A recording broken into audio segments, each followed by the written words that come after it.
Hello everybody, this is Dr. Novak and I'm going to do a review on a TUNZE Osmolator Nano 3152. I've been using this for over 6 months. This is designed to use in your aquarium to top off your aquarium. And after 6 months of use, I thought I would do a review on it. There's some other things I'm going to talk about, so stay tuned.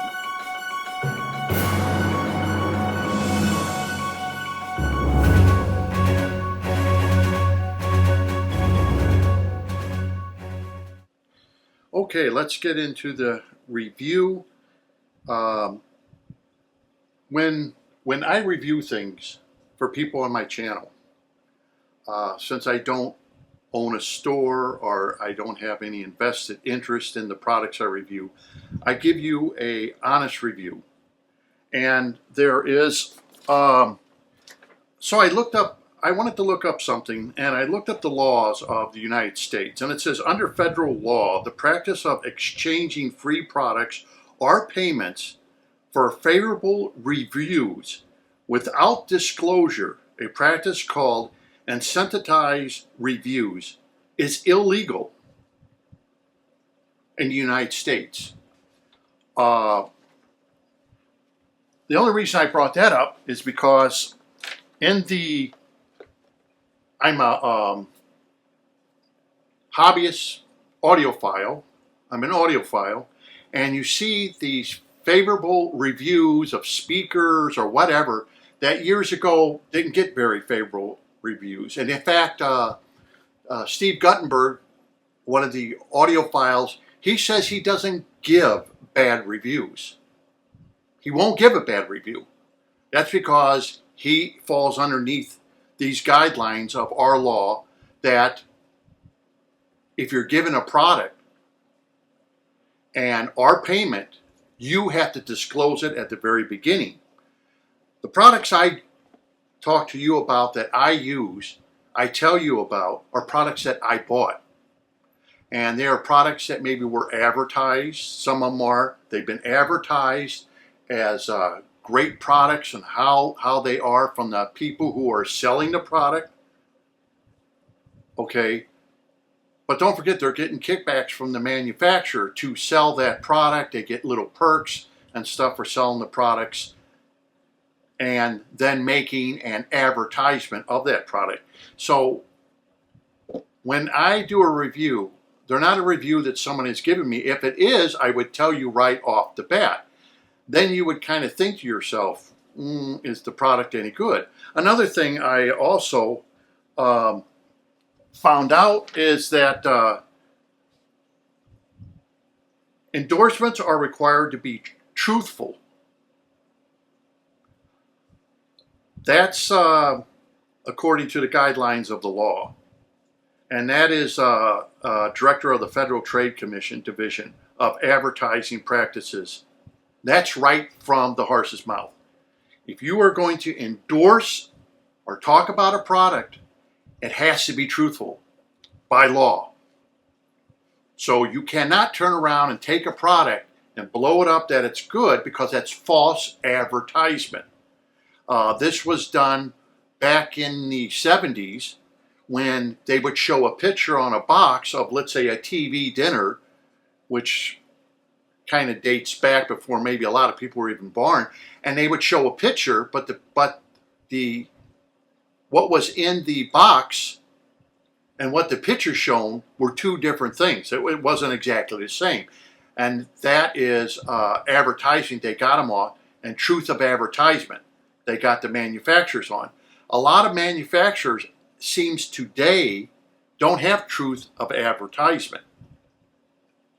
Okay, so if you are going to advertise something or advocate something that somebody makes, right here the Federal Trade Commission Division of Advertising Practices will tell you what the laws are and the guidelines you have to follow when you do advertise something or talk about something or do a review or something, because reviews are basically advertising for the company.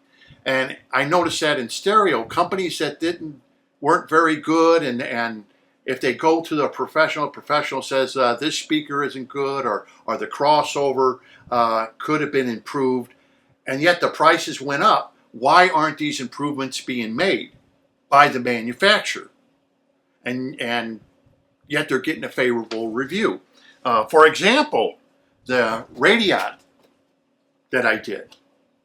And I did a review on that and said, you know, for this price and how you have to keep buying things.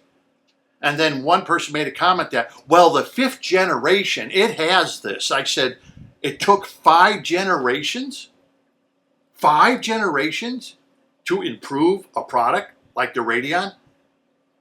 So they just kept ripping people off after one generation after another. Now, a lot of people may think that, well, they didn't know, their engineers. That's bullshit right now, I'll tell you that.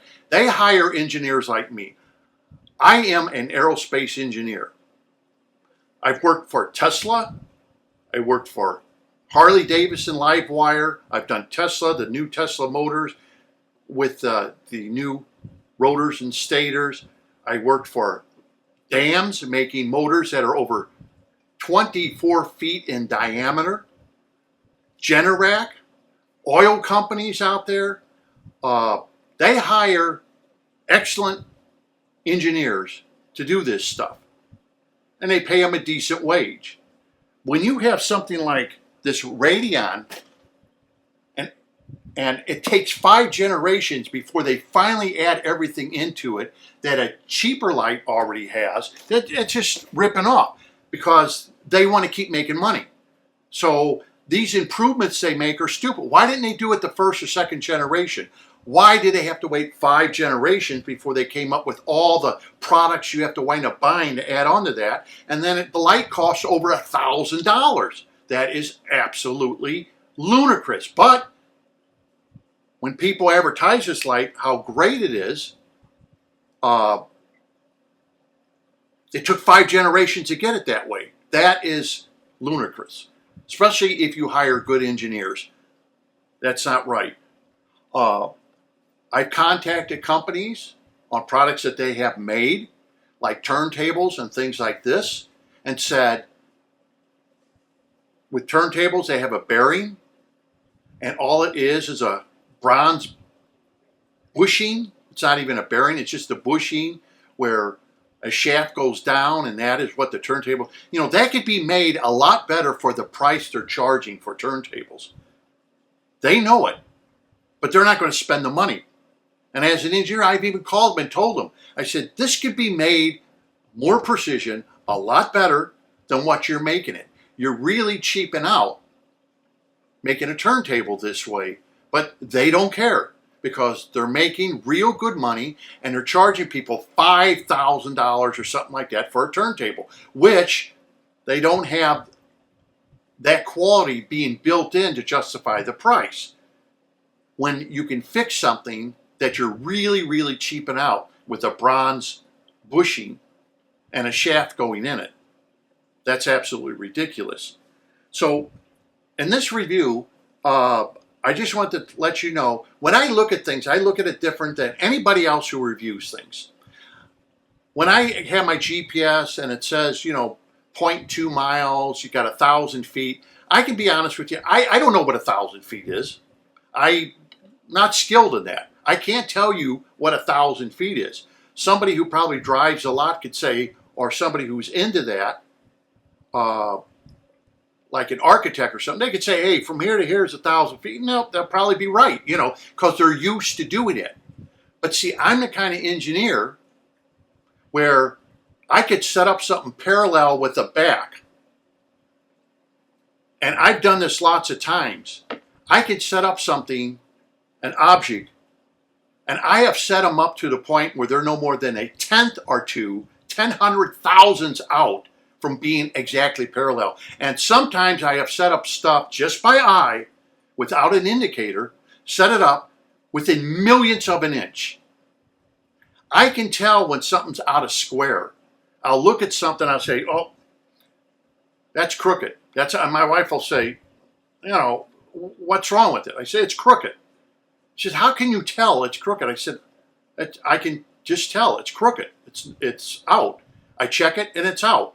I can check when things are out of square. Things aren't right. So when I do a review, I look at it a little different than other reviewers because I look at products through an engineer's eyes that this could have been corrected or it should have never been done this way. And their engineers should have figured this out. So on this is a TUNZE Osmolator. And TUNZE at one time, was known to be the top of the line German product, like Eheim's, This is a very expensive top-off system. All it is basically you have a pump, and the pump is looks like a little sump pump, a little baby sump pump, And I saw the advertisement on the people who are selling this particular item, and they make no mention of the flaws of it. They set it up, and oh, it's great, and I mean, this is expensive. This is over $100, and you can buy top-off systems for $50, $60. Yeah, I mean, for a lot less than this TUNZE. So I figured I would buy a real good product because TUNZE used to be good. But I found out that the pump itself keeps falling over. If you put it in anywhere, it falls over. Now, one of the selling parts of this was that the motor would stay upright and it could suck water all the way to, half an inch of the water, where they actually showed another pump that couldn't suck all the water down. That was the big advertisement thing of, oh, this can suck water all the way to half inch down, and this pump won't do it. Well, it doesn't. It falls over. It's such a light pump, it falls over. They didn't tell you that, though, in the advertisement. So I had to put weights on this, and then after that, it still didn't work, so I had to have suction cups actually suction cup the pump to stay upright. They didn't show that when the salesman was selling the product on their little website, how the pump just keeps falling over because it's so lightweight. Another thing they didn't explain is you can't do maintenance on the pump. If it gets dirty, you can't take it apart, take the impeller out, you can't clean it, you can't do anything. It's like, how cheap is that? Yet you glue everything together. Then the float switch. The float switch on this, it's not an expensive float, it's a cheap float switch. You could probably buy it off the shelf for $2. I mean, seriously, float switches are used in precision machinery. They can last a long time, years. They can last decades before they would go out. And some float switches last 20 plus years and they never go out. The machine by then is outdated, but the float switches still work. This float switch, it's got to be the cheapest float switch you can buy. $2 float switch, for a TUNZE that's supposed to be over $100. That's absolutely ridiculous to me that you're giving such a garbage product. The float switch has a housing around it, and that housing could have been better designed. It should have been a housing that was a little deeper with slots in it, so nothing could interfere with that float switch, like a snail or a leaf, because once you stop the float switch from going up and down, it's stuck. And it's happened to me. That's why I'm bringing it up. With a little bit of more engineering on it, they have a cover that goes over it. The cover should have had slots in it, small slots, or a mesh, so the water can come through, but nothing could interfere with your float switch. Why didn't they do it at this price? The engineering is terrible for a German-made product. It is, to me, for the price you're paying, which is well over $100, you're not getting your money's worth. Now, it works. I've went away on vacation, it's kept my tank filled, but not until I had to modify it to work correctly. In other words, the pump kept falling over. I had to modify it, put weights on it. I had to use suction cups to make sure it stayed up. It does what it's supposed to do, but it's so cheaply made for the price they're asking. You could buy better float switches, you could buy better top-off systems that will top off your aquariums for a lot cheaper price. So the way they advertised it, when you watch kind of the commercial of the people who are selling it, they're not being truthful, because they claim it will do something, but if the pump keeps falling over, it's not going to suck within a ½ inch of the water in your tank or in your top-off tank that you have to top it off.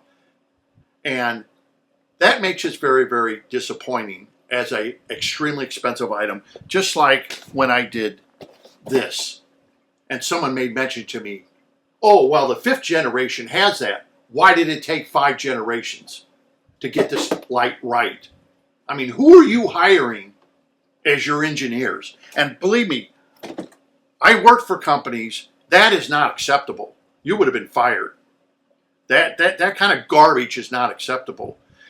That's designed to get money from the hobbyists, because then you can come up with another product. Oh, generation 2, it has this. Oh, generation 3, it has this. Oh, generation 4, it has this.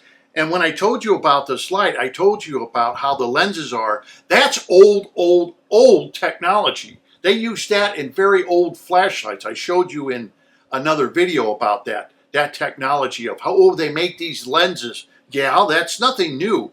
That was done in the 40s, 30s, and 40s. There's nothing new about that.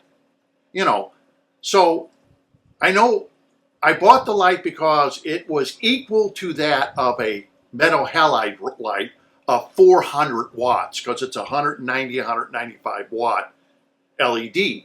And the reason I bought it was to show everybody that even with this extremely bright light at 100% on my aquarium, and I don't have algae, I did it to show you, the hobbyists, that you did not have to be scared because of the lighting was so bright that you had to turn it down, which a lot of hobbyists do. They have an aquarium, they have to turn the lighting down. So if you had to use a 400 watt metal halide light, that's a very, very bright light of over 18,000 lux. So this particular light, the Radion, is equal to a 400 watt metal halide, which is a big, huge bulb, which I've already went into another video. But when I look at something like this, I gave it 6 months, it works. But the quality of parts and the sum of parts and how it was designed is flawed. So I can't recommend something like this. As an engineer, I look at this, and you probably as a hobbyist would look at it and say, oh, it's okay to me. But as an engineer, I got to look at it at, you got a price point. What are you putting into the product to sell it to us? And because I did not get this for free, I literally had to pay for it. When I did my review on the feeding rig that you add onto your mesh, I did a review on that, how cheaply it was made, how garbage it was, how I had to redo it. And someone said, well, why didn't you just send it back if it was made that way? I didn't send it back and modified it because I wanted to show people it's a piece of garbage. And you have to modify it that the manufacturer doesn't care if they have no quality control. This, the quality control was okay, it just made a sum of cheap parts. It was designed, it could have been designed a little bit better, a little more effort to protect the float switch. The float switch is a very cheap, inexpensive, off-the-shelf float switch, probably from China. Like I said, it's probably a $2 float switch. They do a little bit of electronics in there, so it runs. If it's running too long, it shuts it down. That I'll give them credit for. But a lot of your float switches are so designed in a way that they're electronic float switches that they will shut your pump off. The pump itself is a very inexpensive, non-maintenance pump. You can't do any maintenance on it. You can't clean it. You can't do anything with it. Another hobbyist had told me that this particular pump, the iron wrecks the pump. For as expensive, over $100 for this, and it's supposed to be a TUNZE, which is supposed to be the top of the line of German products. No, it's went down to where it used to be something that you could be proud that you bought, like an Eheim filter, to the point it's like, you know, you can buy better products at a cheaper price, you know.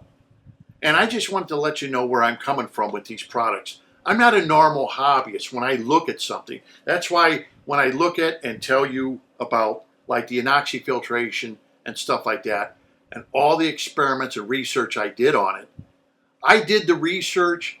I had beta testing stations where they set up tanks and stuff, and we all worked together. I worked with chemists. We did the research on it. So when I tell you about how something works, it's truthful. Another thing I wanted to bring up now is, see these bags? These bags you can buy off of Amazon. These are bags you can buy. They have a zipper on it.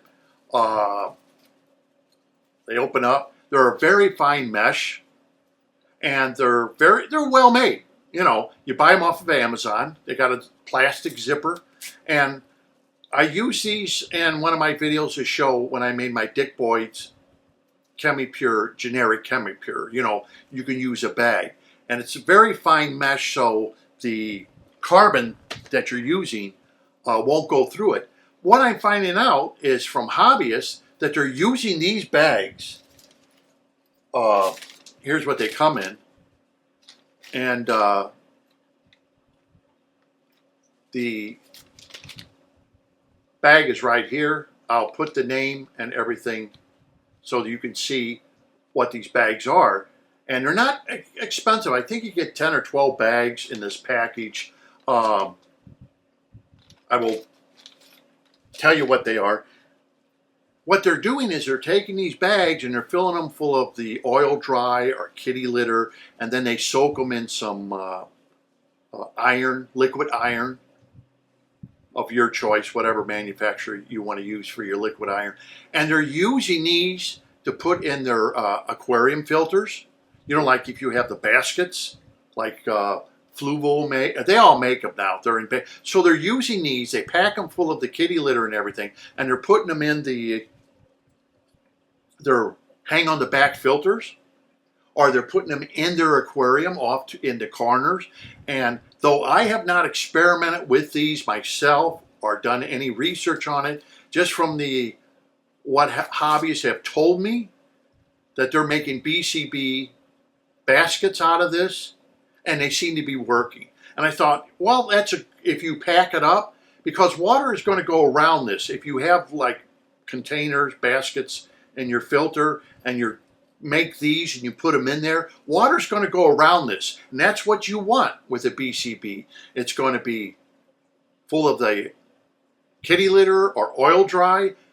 It's going to be packed in there. And another thing, if it seems to not be working, if you've been using it a few years, seems to not be working, you can always unzip it, dump out the old kitty litter or oil dry, and refill it. I mean, a 20-pound bag costs you $6-7 of oil dry at your local hardware store, as long as it's been baked, because it's basically baked clay. They're basically made almost by the same company. The clays are, whether you use kitty litter or use oil dry, it's basically made from the same company. And some of it's baked and some of the clays aren't baked. You want the baked stuff. And you can fill up these bags and literally put them in a hang on the back filter, whatever. That's what hobbyists been saying, and they've been saying it works, because these bags, when you put carbon in them, you really have to make sure the water goes through the carbon and not just around the carbon. That's why I'm not really a fan of these bags, because you really have to pack them in tight so the water does not take the path of least resistance and just goes around the bags, and you're not doing much. But in this case, making this into a bag, and it's very, very tight, and putting it into your filter, hang on the back, the water goes around. But remember, this is electrically charged. It's going to have electric charge to charge positive ions.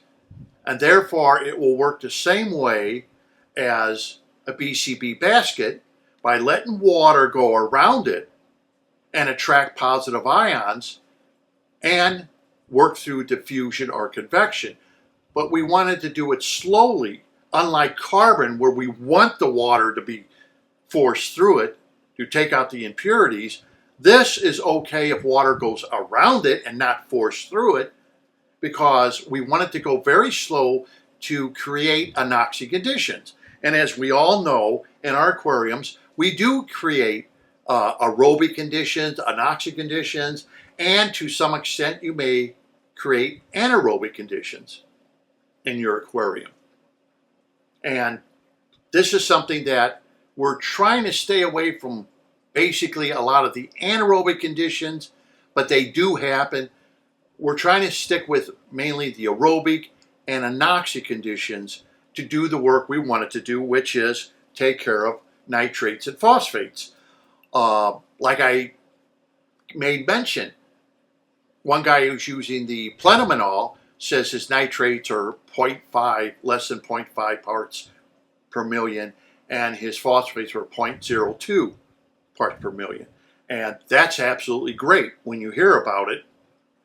And I made mention that that's great for saltwater. So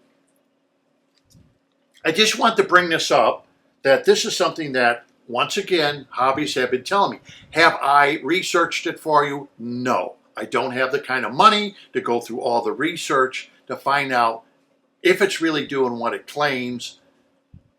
And these anisodata accounts, how accurate they are. I'm just letting you know what I have been told from feedback around the world about how people have been making BCB baskets also out of these very fine mesh bags. And I'm thinking to myself, yeah, why wouldn't that work?